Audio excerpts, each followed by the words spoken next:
Yo, it's beer time, isn't it? Yes, it is. Hey, welcome, guys.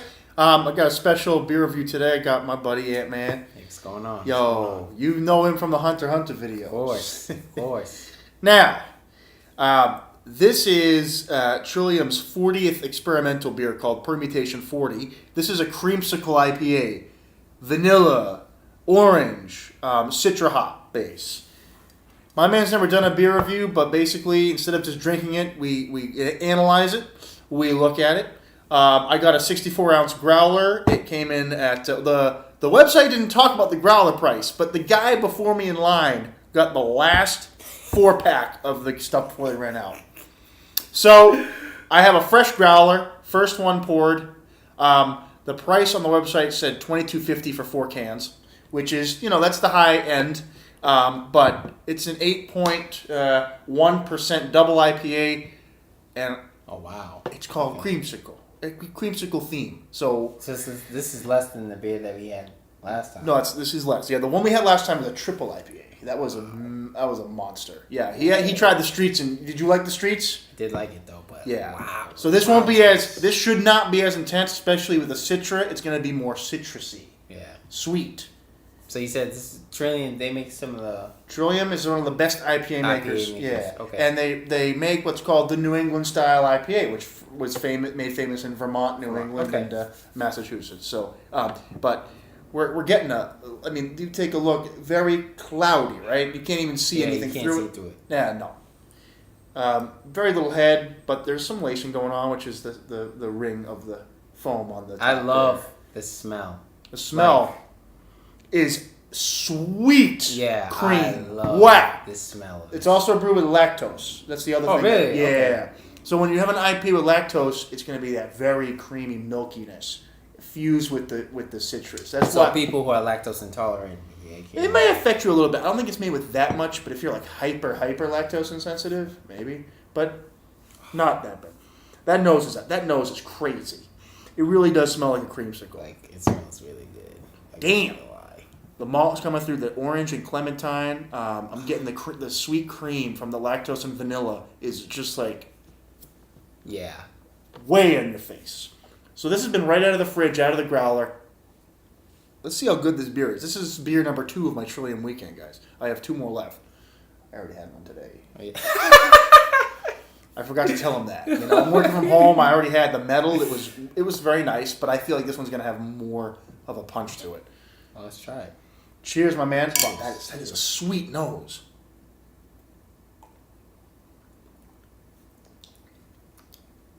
That is super sweet. Okay. Wow. So I feel like wow. I like this.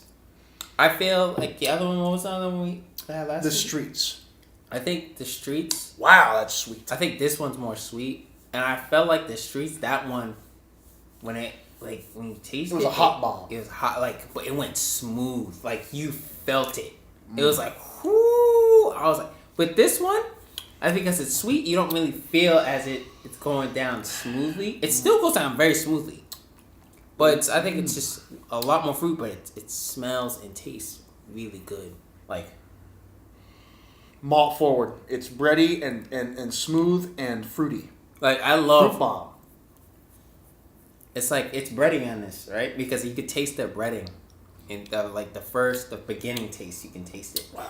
But like the aftertaste is like really fruity. It's a different take for them. They usually make their hop forward IPAs. This one is malt and sweet forward.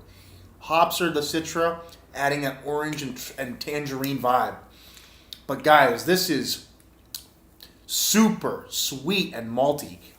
It's definitely a different direction for Trillium. I'm very glad they made it because it adds to their lineup, Some people like the sweeter and breadier IPAs. Which is like this one. Yeah. But do you still get hop on the back? Yeah, you still like I still get the Citra on the back. I like it. There's a bitterness. Very nice. So we're going to let this one warm up because that's important. You can't just drink it cold. Yeah. You got to let it warm. When I had the Streets warm, it was probably... It was like literally godlike. Super it was so orange good. Jam. I'm getting orange And I'm not really like a huge beer person, but my gosh, like when it's warm, room temperature.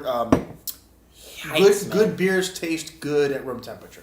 Yeah, it is. That's a quality control check right there. If you want Yeah. to really see if it's something like you let it warm for 10 minutes, 15 minutes, it usually tastes better if it's a good beer.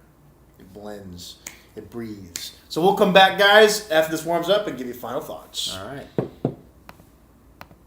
You're looking for all the sweetness, and then the back end is extremely dry. Very dry back end. It's like what it does is Very you dry. taste it, but then after you taste it, it's like it's very flat and dry. Right. Nothing shocks you on the way down. Right. So you get the creamsicle vibe, and that's great.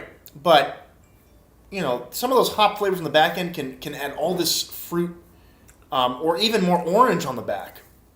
But we got very dry finish. Both of us agree with the finish of this beer. So if I had to give it out of 100, I would probably give this a 90. I will give it the 97 because I do think it is what was advertised. It's priced efficiently. And it's good. And it smells and tastes very good. But It tastes very good. I'm taking those 3 points off from a perfect beer because of the finish is lacking a little bit to me.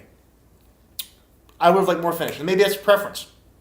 If you don't love bitter, huge bodied IPAs, this one may be a great alternative for you. What about you, man? If you had out of 100 or a score, do you think it's an A plus or an A? I say an A. You get 95? Yeah, I really like the aftertaste in terms of food, in terms of things is very important to me. Flavor, it's very flavorful. That's not a problem at all. But the aftertaste is really important. It needs, if you're gonna keep the flavor, let it keep the whole way and not flatten as it hits your tongue. The flavor, that's where you really have the flavor spark. But then it diminishes. Mouth flavor is crazy on this beer. Yeah. Crazy. And then it diminishes after when it goes down, So it's like you don't feel like, ooh, it's like it's not, you don't feel that, no. But if you're very high and not too bitter taste, this is a really good choice, in my opinion. Mm-hmm. Anyway, so it is an A beer, but neither of us gave it the perfect score. The one I had earlier did get the perfect score. That's more of a traditional Trillium. But look, guys, the permutations are more experimental, so you don't always know exactly what you're going to get. But they tend to vary more in score because they kind of deviate from their formula and they go for more, alternative offerings of IPA flavor. So this is a milky, sweet, malty IPA with not much hop kick to it, but it's extremely well done for what was advertised. So I got to give them that. Thanks for stopping by. Until next time. All right.